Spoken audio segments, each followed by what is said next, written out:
nararamdaman ko ngayon is hindi ko ma-explain kung Bakit? na sobrang gagak kasi yung gabi na hindi ako makatulog dahil nag-email. Hindi, joke. Dahil akalain mo grade 7 ako nun, ngayon grade 12 na. Graduate na. Ay, graduate na dahil. At magka-college ka na. At magka-college na. Ano ang mga kailangan mong gawin para matapos mo ang college mo? Kailangan ko ay yung determinasyon at kailangan ko ang Pera. pera. Ano ang kukunin mong course?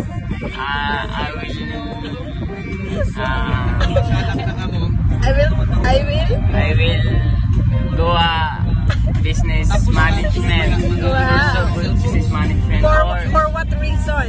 Because I want to be good at business And and also to have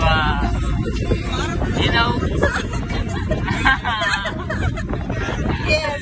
good in marketing and how to talk, and I will pursue business marketing so that I am good in how to promote my products and to encourage them to buy my products. Yes.